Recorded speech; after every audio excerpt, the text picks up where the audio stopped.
The Imperial Fists are a first founding chapter, but they often get overlooked and are less popular than the Black Templars, which are a successor chapter of the Imperial Fists. Which is a bit embarrassing for the Imperial Fists. Then again, the Black Templars are really sick, and the Imperial Fists have been getting shafted in the lore for the past 10,000 years. And if you want to get shafted too, go ahead and subscribe. Wait, what? Well, like the Salamanders got a couple weeks ago, the Imperial Fists just got a new model for one of their characters with some slight rule changes, a combat patrol and a whole new detachment.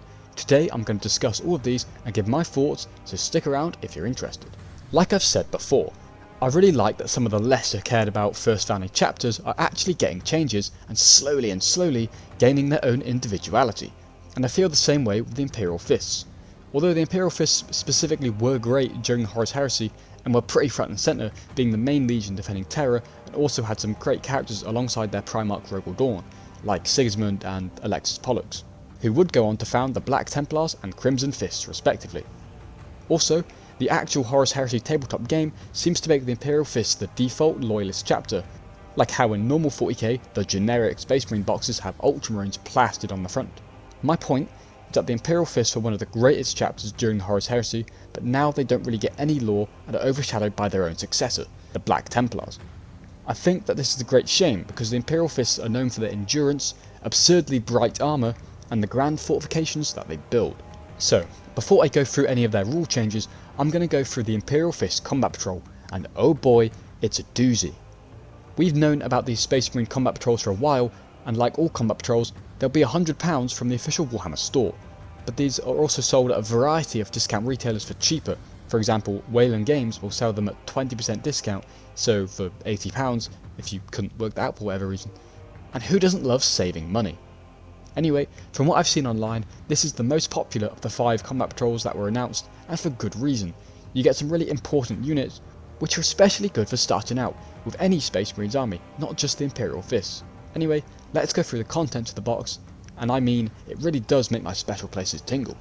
So first of all, you get a captain, and this is a very important character unit because he can lead loads of different units and also gives out free stratagems, which can be massive, and he's also really sexy, which is a massive bonus.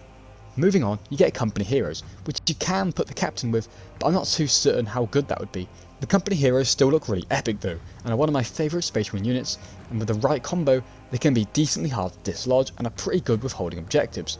But they aren't for everyone, and they aren't for every army. For example, I run them with Vulcan Hestan, who is a Salamander's character, so this combo is locked for other chapters. Next up, you get a squad of 5 intercessors, which are a great unit, and I believe every army should have at least one, if not more intercessors. They have 2 OC each, have sticky objectives, so they're really good at holding objectives, but they can also dish out pretty decent light firepower for killing enemy squishies, because their target elimination ability allows them to add 2 to each of their bolt rifle attacks, as long as they all fire at the same target. This means a basic squad of 5 can fire off 20 dice hitting on 3s, but they are assault and heavy, so can advance, move and shoot, or stay still and be hitting on 2s. And also with -1 AP, they can maybe chip away at some armoured stuff, and they can still shoot the Astartes grenade launcher for a little extra damage. Overall, an amazing unit to have for any army. You also get 5 heavy intercessors, which are slightly slower, but trade this out for toughness 6 and 3 wounds each, and also get increased range and damage on their heavy bolt rifles. And you also get a heavy bolter too. However, these don't get sticky objectives or target elimination, but instead they get +1 to their armor save against damage 1 weapons if they are on an objective that you control, which isn't as good as the basic intercessor abilities. They also cost 100 points, which is 20 more than the regular intercessors, and this is a unit that isn't for everyone, but I feel like they work pretty well in the Anvil Siege Force that was previously the sort of Imperial Fist detachment, but no longer, which I'll get into. Finally, you get a squad of Terminators, which aren't the greatest unit in the game at the moment, but they're cool, fun and iconic, and to be honest, they work fine in standard games anyway. These are very bulky boys who have toughness 5, 3 wounds and a 2+ save each, but they also come at a bulky price for 170 points for 5, which I feel should probably go down a little, but whatever. This is an important unit for the Imperial Fists because of their new detachment. It's pretty Terminator themed, and with the new and improved Darnath Lysander model, they're going to be pretty important for Imperial Fist players. I should also mention, like most combat patrols, you also get some transfers, which are obviously very Imperial Fist themed, but in this box you also get a whole section for their successor chapter, the Crimson Fists. which is at least something if you actually play Crimson Fists, although we could really use an updated Pedro Cantor.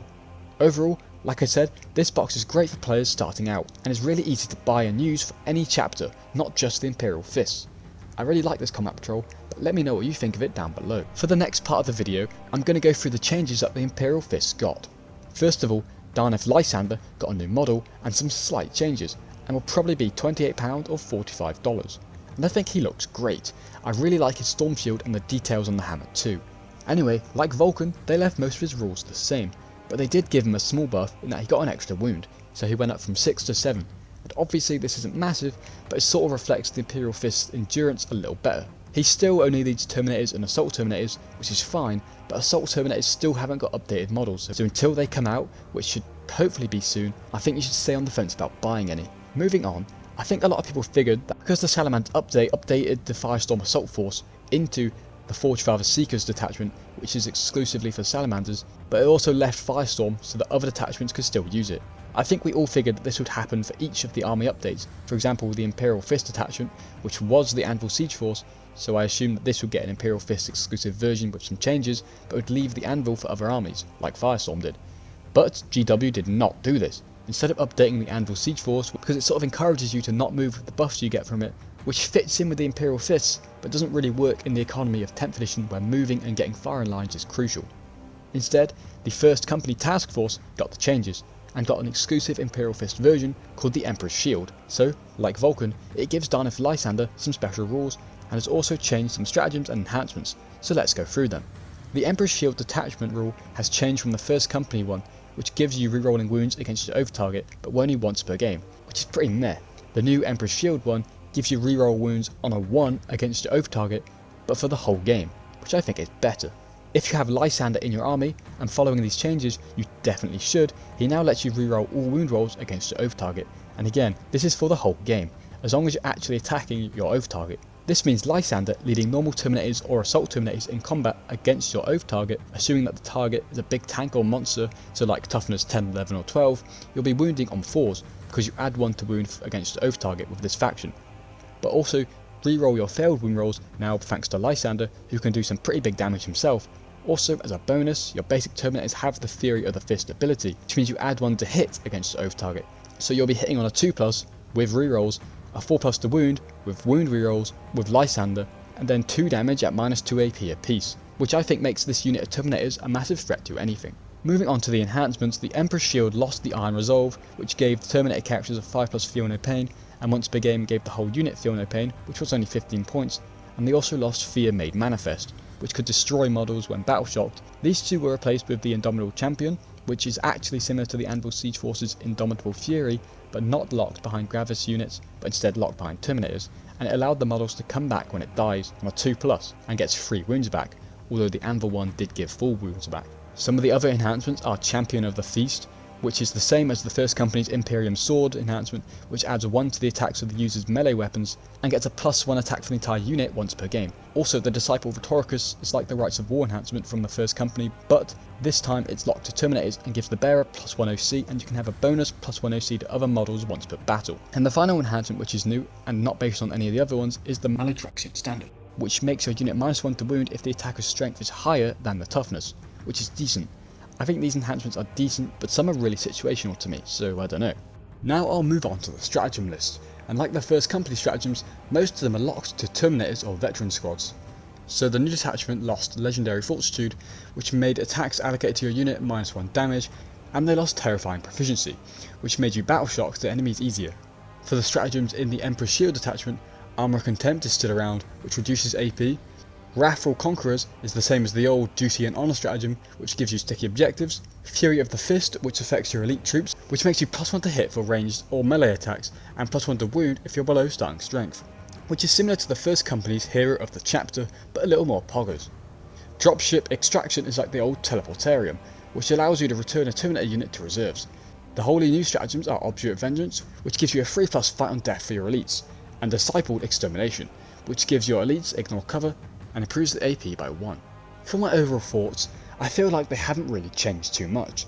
Like, they've slightly improved the First Company Task Force, but they didn't really buff it all that much. I feel like this has helped Terminators, but only for this very specific role.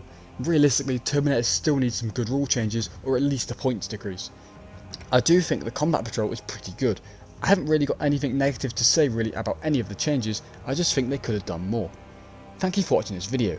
I'm trying to keep my 40k fans happy and updated on the current happenings of Warhammer, but Games Workshop constantly makes questionable decisions by deciding to increase the prices yet again. Seems like they don't want us shopping in the actual Warhammer stores or website anymore. But regardless, I'll keep making content because it's fun, and I hope to see you in the next one. Adios.